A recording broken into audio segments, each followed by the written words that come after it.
It's official. Paramount Network announced there's a green light for the second season of Tulsa King. We can't say that we're surprised, given the fact that the first season had a viewership of more than 3.7 million people for the premiere.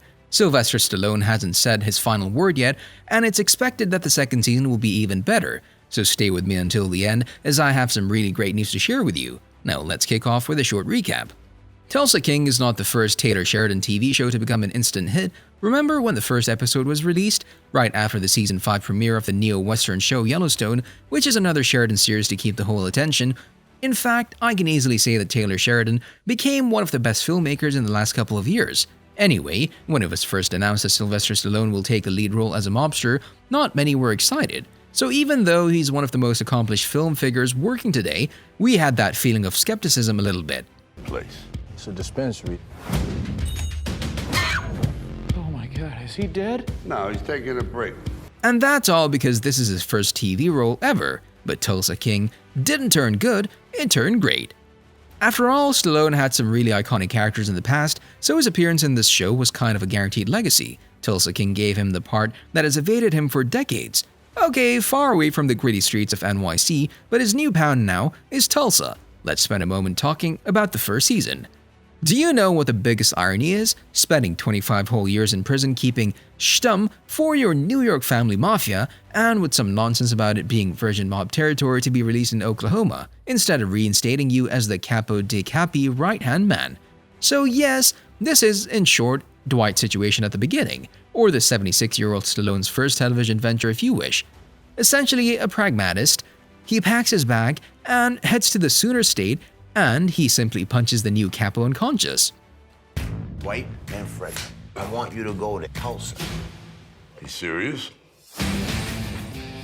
There he's baffled by the youthful slang of Tyson, his taxi driver, startled by grasshoppers, and quickly fascinated by the legal pot dispensary on the edges of town. He has had Tyson pull over before, they've even got to his hotel, and he did what I'm sure will be soon a flourishing protection market. He chucks a wad of notes at Tyson, emerging with his first 20% weekly cash cut from Bodie the owner, who's played by Martin Starr, and appoints him as a personal driver for $2,000 a week. An offer he couldn't refuse. The hotel receptionist will explain to him how these apps and the concept of Uber work. Just imagine what it would look like if you try explaining this to your grandparents.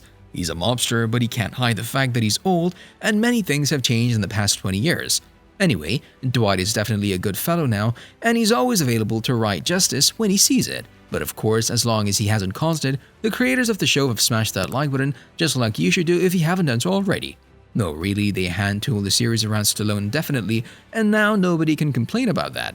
He's definitely playing on his legacy and his strengths. There are a few, I would say, attempts of some gags, but no actual comedic content.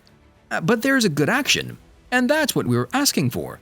The character and the actor definitely found themselves on the same page here, bringing their years of experience. They made a huge success, and we root for them. We root for another season, so let's talk about the release date of Season 2. You gotta know your risk. There was no risk until you came along. Ever heard of Black McAdam? Listen, numbers don't lie. He's got it. Sylvester Stallone has got his mojo back. The viewership numbers are skyrocketing, so it wasn't a surprise that Paramount Plus gave the green light right after the third episode aired. Tulsa King premiered on November 13th on Paramount Plus, and the creators made a great decision placing the first season right after Yellowstone. It seems like Tulsa King benefited from all those deep pools of the Western series fans.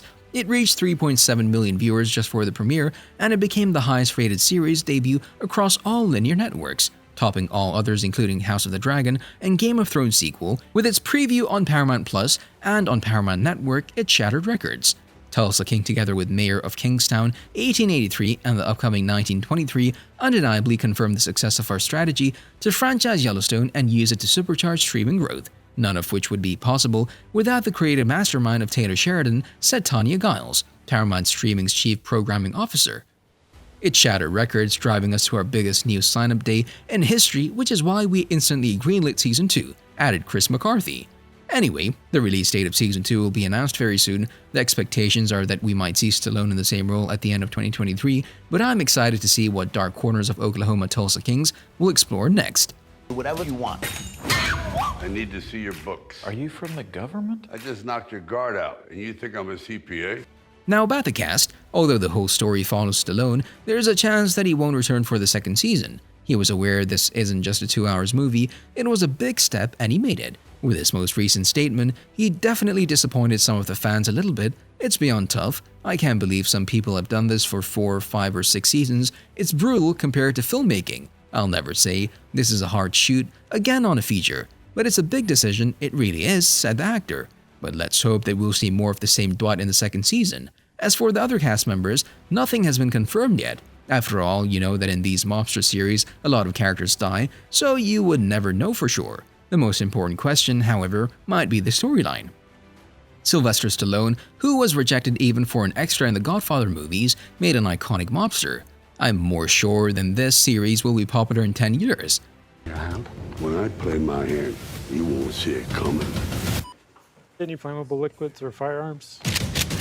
There is a theory that Tulsa King is based on a true story. First, to make it more clear, Dwight the General Manfredi is a banished New York mobster and an entirely fictional character. But there's one that Tulsa King is presenting from between the rows, and that's one of the bloodiest eras in the history of the Sicilian mafia. Did you know that Manfredi smashed that subscribe button and hit that notification bell? Though really, in all seriousness now, he's in fact reminiscent of what happened to the Inzerillo crime family of Palmero.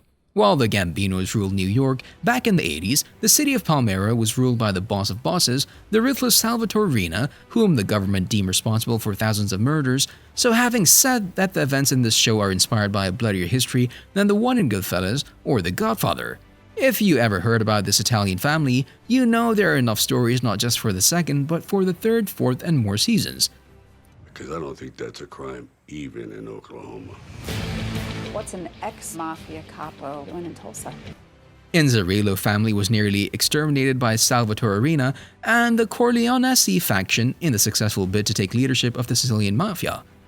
These events happened throughout the 70s. Salvatore Riina allowed the Inzerillos to escape his wrath after the Gambinos intervened on the family's behalf. So Salvatore Riina provided they leave and never set foot on Sicilian soil ever again.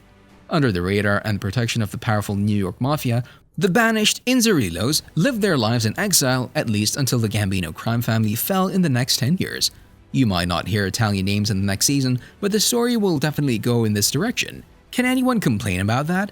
Let's just hope that we'll hear some official information related to the release date and maybe even some big names on the cast list. And what about you? What do you think will be the main focus of Season 2? Thanks for watching and see you in the next video. You got a pretty good appetite for someone who was just shot at. If I stopped eating every time somebody tried to hurt me, I'd be a skeleton.